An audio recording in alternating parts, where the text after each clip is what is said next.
సింహరాశి వారికి విశ్వావసునామ సంవత్సరం 2025 సంవత్సర ఫలితాలు ఏ విధంగా ఉంటాయో సశాస్త్రీయమైన పద్ధతిలో తెలియజేసుకునే ప్రయత్నం చేద్దాం.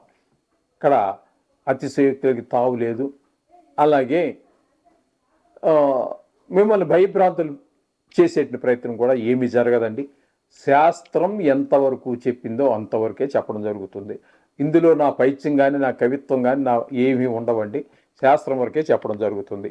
ఇక్కడ ఈ సింహరాశికి ఏ రాశుల వారు సంబంధంలోకి వస్తారు, ఏ రాశుల నక్షత్రాల వారు ఈ సింహరాశిలోనికి వస్తారనేది తెలుసుకునే ప్రయత్నం చేద్దామండి. మఖా నక్షత్రం 1, 2, 3, 4 పాదాలు, పొబ్బ 1, 2, 3, 4 పాదాలు, ఉత్తర 1వ పాదం, ఇవన్నీ కలిసి మనకి సింహరాశికి చెందినవారు అవుతారు. ఈ సింహరాశి వారికి ఆదాయ వ్యయాలు చూసుకున్నట్టయితే ఆదాయం 11, వ్యయం 11 బరాబర్ సరిపోయింది. దానికి దీనికి సరిపోయింది. అటు మిగిలింది లేదు, ఇటు తగిలింది లేదు, ఈ విధంగా ఉంది. అంటే ఆదాయ రీత్యా తీసుకుంటే ఇందాక మొదట్లో మనం చెప్పుకున్నట్టుగా చూసుకున్నట్టయితే ఇది రోగాలకి అనారోగ్యానికి సంబంధించింది అనుకున్నా కూడా పర్వాలేదు, బాగానే ఉంది. ఇకపోతే రాజపూజ్యత అంటే గౌరవం 11, గౌరవం 3, అగౌరవం 6. ఇక్కడ మాత్రం కొంచెం తేడా ఉందండి. అగౌరవం పాలు ఎక్కువగా ఉంది. కాబట్టి మాటని అదుపులో పెట్టుకోండి. అక్కర్లేని మాటలు మాట్లాడక్కర్లేదు. అనవసరమైన మనుషులతో మాట్లాడాల్సిన పని లేదు. అవసరమైన మనుషులతోటి అవసరమైన మేరకు మాత్రమే ఆలోచించి మాట్లాడితే దీని నుంచి మనం బయటపడవచ్చు. ఈ విధమైనటువంటి ఫలితాలన్నీ కూడా ఇక్కడ సింహరాశి వారికి జరుగుతూ ఉన్నాయి. ఇకపోతే సింహరాశి వారికి ఈ గ్రహాల రీత్యా జరిగేటటువంటి విధానం ఏ విధంగా ఉంది ఫలితాలు అంటే, జన్మంలోనే కేతు సంచారం జరుగుతోందండి. ఎప్పటి నుంచి? 16వ తారీఖు మే నెల 2025లో సహజ సిద్ధమైనటువంటి వక్రగతి సంచారం మూలంగా సింహంలో ప్రవేశిస్తూ ఉన్నారు. ఈ 10 నెలల 15 రోజులు మీకు ఇక్కడ జన్మంలో అనేటప్పటికీ ఏ విధమైన శుభఫలితాలు ఉండవండి. మనసు వికలంగా ఉండటము, ఏ పని చేసినా కలిసి రాకపోవటము, ఇట్లాంటివన్నీ కూడా మనకి ఈ జన్మల్లో కేతు వల్ల కలుగుతున్నాయి. అంతకుముందు 1 నెల 15 రోజులు మాత్రము కన్యలో ఉన్నారు. అంటే అది మనకి చెప్పాలి అన్నట్టయితే అది వ్యయ స్థానం అవుతూ ఉన్నదండి, ద్వితీయ స్థానం అవుతోంది. ఆ 15 రోజులు మాత్రం పిల్లలు ఇంట్లో కొంచెం ఇబ్బందులు కదా, ధనాదాయంలో తగ్గటము, పిల్లల చదువు విషయంలోను ఆటల విషయంలో దెబ్బలు తగిలించుకోవటము, ఇట్లాంటి వాటిలో కొంచెం అసౌకర్యాన్ని కలిగించే ప్రయత్నం చేస్తారు ఆయన మాట విషయంలో.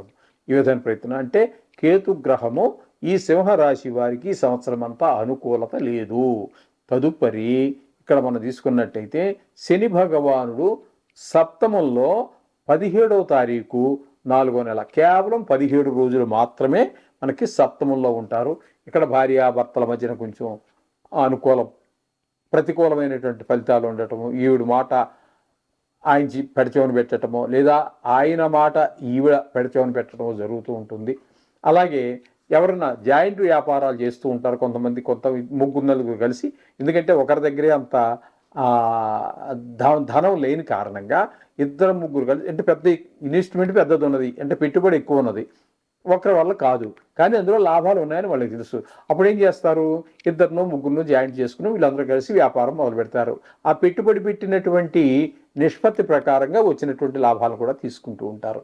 అయితే ఇవన్నీ బాగానే ఉన్నాయి. కొన్ని సందర్భాలలో ఒక మనిషి పూర్తిగా పెట్టుబడి పెట్టకుండా 2, 3 కలిసి పెట్టారు కాబట్టి ఇక్కడ భిన్నమైనటువంటి మనస్తత్వాలు ఏర్పడుతూ ఉంటాయి. అంచేత కొన్ని సందర్భాల్లో అక్కడ కూడా భిన్నాభిప్రాయాలు ఏర్పడటము, వీరి అభిప్రాయం వేరుగా వారి అభిప్రాయం వేరుగా ఉండటం, ఇటువంటి కొన్ని అనుకోనటువంటి చికాకులు కలిగే అవకాశం ఉంటుంది. తద్వారా ఈ విధంగా 7వ స్థానంలో శని సంచారం వల్ల ఆ 17 రోజులు ఉంటుంది. తదుపరి అష్టమంలో ప్రవేశిస్తూ ఉన్నారు శని భగవానుడు. అక్కడ అష్టమంలో శని అనేటప్పటికీ అక్కడ ఇంచుమించుగా 2.5 సంవత్సరాలు ఉంటారు. కానీ ఈ అష్టమంలో శని భగవానుడు ఉంటే ఎంత మనకు అపకారం చేస్తూ ఉన్నారో, అష్టమ శని అంటాం కదండి, అక్కడ కొంచెం కొంతమందికి ప్రాణాపాయం కూడా ఏర్పడేటట్టు అవకాశం ఉంటుంది. అష్టమ స్థానంలో శని భగవాన్ యొక్క సంచారము కొన్ని సందర్భాలలో మీకు ప్రాణాపాయం కలిగే అవకాశం ఉంటుంది, అవమానాలు పాలయ్యే అవకాశం ఉంటుంది. ఈ విధమైనటువంటి ఫలితాలన్నీ కూడా అష్టమ స్థానంలో ఉన్నటువంటి శని భగవాన్ యొక్క సంచారం వల్ల కలుగుతూ ఉంటుంది.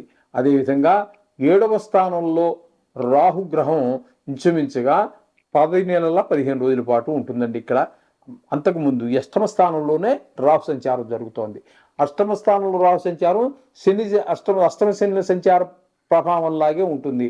ఎందుకంటే రాహు శనివత్ అన్నారు కదండి, అందుచేత ఈ శని భగవానుడు అష్టమ స్థానంలో ఉండి ఏ ఫలితాలు అయితే ఇస్తూ ఉన్నారో అదే ఫలితాన్ని రాహు కూడా అక్కడ మీకు ఒక 15 రోజులు మాత్రం ఇస్తూ ఉన్నారు. తదుపరి సప్తమంలో ప్రవేశిస్తూ ఉన్నారు. వ్యాపారస్తుల మధ్యన అభిప్రాయ భేదాలు, భార్యాభర్తల మధ్యన అభిప్రాయ భేదాలు ఇవన్నీ సర్వసహజంగా రాహు వల్ల కూడా ఏర్పడుతూ ఉన్నాయి. అంటే మొత్తంగా చెప్పుకోవాలి. ఇంకా గురువు యొక్క సంచారం కనుక మనం తీసుకున్నట్టయితే,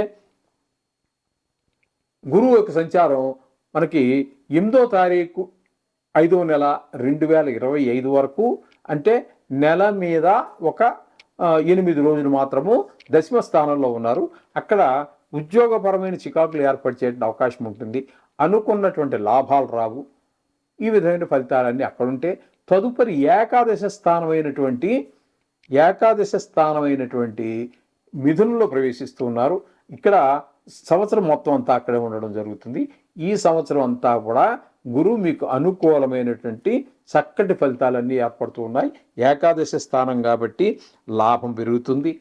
ఇంట్లో అన్నదమ్ములందరూ సహాయ సహకారాలు అందిస్తూ ఉంటారు. ధనార్జన పెరుగుతుంది. వ్యవహార నైపుణ్యం పెరుగుతుంది. ఆయుర్దాయం పెరుగుతుంది. అలంకారాల మీద ప్రీతి పెరుగుతుంది. ఈ విధమైనటువంటి ఫలితాలన్నీ కూడా మనకి గురువు ఏకాదశ స్థానంలో సంచారం వల్ల జరుగుతూ ఉన్నాయి. అంటే మొత్తంగా మనం చెప్పుకోవలసి వస్తే ఈ సింహరాశి వారికి గురువు యొక్క అనుకూలత ఉన్నది. ఇక్కడ కేతు యొక్క అనుకూలత కానీ, శని భగవాని అనుకూలత కానీ, రాహుగ్రహం యొక్క అనుకూలత కానీ మనకి లేవు అనే విషయాన్ని మనకు స్పష్టంగా తెలుస్తూ ఉన్నదండి ఇక్కడ ఈ సింహరాశి వారికి. ఈ చేత గురువు యొక్క కృప మాత్రం మనకు పరిపూర్ణంగా వీరికి కనిపిస్తూ ఉన్న సింహరాశి వారికి. మిగతా గ్రహాలు ఏవి అనుకూలత లేవు. ఇక చిన్న చిన్న గ్రహాలన్నీ కూడా అనుకూలతలు ప్రతికూలతలు అన్నీ ఉంటాయి. ఇది కేవలం రాశిగతమైనటువంటి ఫలితాలు, వ్యక్తిగతమైన ఫలితాలు కావు. కాబట్టి మీరు ఈ శని భగవానుకి, రాహువుకి, కేతువుకి ఏదో అంటే జపశాంతులో, హోమాలో, లేకపోతే దానం ఇచ్చుకోవటమో, లేదో ఒక 40 రోజుల పాటు కంటిన్యూగా గుడికి వెళ్ళి నవగ్రహ ప్రదర్శన చేయటము, ఇవన్నీ చేయండి. ఇవన్నీ చేసినప్పటికీ రోజు మాత్రం ఇంటి దగ్గర 2 నిమిషాలు మీరు కొంచెం వెచ్చించి ఆ నవగ్రహ శ్లోకాలు చదువుకోండి. అంతా శుభం జరుగుతుంది. శుభం.